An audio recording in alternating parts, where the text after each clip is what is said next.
کہ حضرت حمزہ کی بیٹی عمارہ، وہ چچا جان چچا جان چچا جان کہتے کہتے پکارتے پکارتے اس قافلے کے پیچھے تعاقب کر کے دوڑتی ہے، اور ظاہر ہے یہ ایک ایسی آواز ہے، ایک ایسی ندا ہے، ایک ایسی صدا ہے کہ جو بھی درد دل رکھنے والا ہو اس کا کلیجہ پسیج جاتا ہے۔ حمزہ تو ہے نہیں ہے، اور بیٹی چچا جان کی آوازیں لگا رہی ہے، اور رسول اللہ صلی اللہ علیہ وسلم کو بھی کہہ سکتی ہیں، حضرت علی کو، حضرت جعفر کو، حضرت زید کو۔ اب ہوا یہ، اس بچی نے اس درد دل سے ان کو پکارا کہ حضرت علی آگے بڑھے اور کہا ہاں ہاں یہ میری ہی بیٹی ہے، میں ہی اس کو پالوں گا۔ جعفر کہنے لگے یہ کیسے ہو سکتا ہے، یہ میری بیٹی ہے، میں اس کو پالوں گا۔ زید کہنے لگے یہ کیسے ہو سکتا ہے، یہ میرے رضائی بھائی کی بیٹی ہے، میں اس کو پالوں گا۔ ہر کوئی یہ چاہتا ہے ان تینوں میں سے کہ اس بیٹی کی کفالت اس کو مل جائے۔ آج کا دور کیا ہے؟ آج ہر کوئی چاہتا ہے کہ بچیوں کی کفالت سے جان چھٹ جائے۔ بھائی کی بیٹی ہے، بہن کی بیٹی ہے، فلاں بیٹی ہے، اس کے لیے کوئی مدد مانگ لے تو آنکھیں پھیر لی جاتی ہیں۔ یہاں پہ لڑائی ہو رہی ہے کہ اس کی کفالت میں نے کرنی ہے، اس کی کفالت میں نے کرنی ہے۔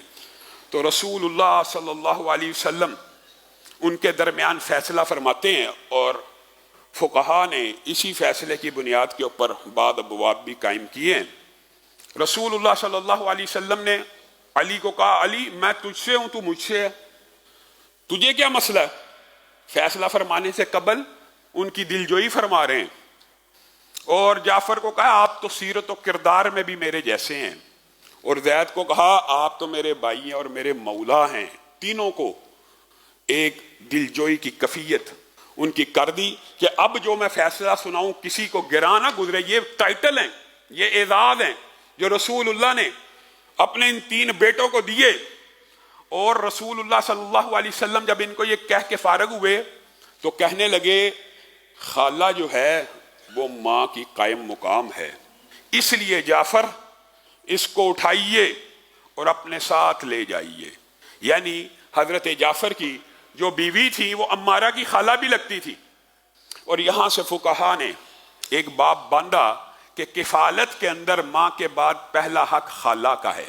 پھپھو بھی تو زندہ تھی لیکن رسول اللہ صلی اللہ علیہ وسلم نے ان کو نہ دی، لیکن بعض فقہا کا یہ قول ہے کہ پھپھو کا حق بھی مقدم ہے۔ علماء کا اگرچہ اس بارے میں اختلاف موجود ہے، لیکن راجح بات یہی ہے کہ اگر تنازع پیدا ہو جائے کسی ایسے امر میں کہ کفالت کس نے کرنی ہے تو پھر حق کس کا ہوگا؟ خالہ کا پہلا ہوگا۔ ہمارا تو معاشرہ ایسے ہے کہ شاید خالہ بھی پالنا نہ چاہے، لیکن میں ایک مثال سمجھانے کے لیے کہہ رہا ہوں، اگر تنازع پیدا ہو جاتا ہے کہ چچی چاہتی ہے میں پالوں، ممانی چاہتی ہے میں پالوں، پھپھو چاہتی ہے میں پالوں، خالہ چاہتی ہے میں پالوں، تو کس کے حق میں فیصلہ دیا جائے گا؟ خالہ کے حق میں فیصلہ دیا جائے گا۔ سب سے قریبی رشتہ ماں کے بعد رسول اللہ صلی اللہ علیہ وسلم نے یہاں پہ خالہ کا قرار دیا۔ ہاں، اور بعض فقہا نے یہ بات بھی اس باب میں لکھی ہے کہ جعفر کو دینے کی ایک گرد و غایت یہ بھی تھی کہ خالہ ان کے نکاح میں تھی، اور خالہ اور بانجی کو اکٹھا ایک نکاح میں کیا بھی نہیں جا سکتا، تو ابدی محرم نہ صحیح محرم وقتی تو موجود تھے۔ بہرحال یہ بات بھی موجود ہے، لیکن حقیقت بات اس میں یہی ہے کہ خالہ ہونے کی وجہ سے حضرت جعفر کو رسول اللہ صلی اللہ علیہ وسلم نے یہ اعزاز دے دیا کہ عمارہ کو وہ پالیں گے۔ اب دیکھیے بچی بھی چھوٹی سی، یار محبت کا انداز دیکھیے کہ چچا آئے ہیں ایک عرصے کے بعد تو ان کو پکارتے پکارتے ان کے پیچھے بھاگ رہی ہے۔ دل میں پتہ نہیں کب کی اداسی تھی، اور رسول اللہ صلی اللہ علیہ وسلم نے اس لیے آگے بڑھ کے ان کو قبول کیا۔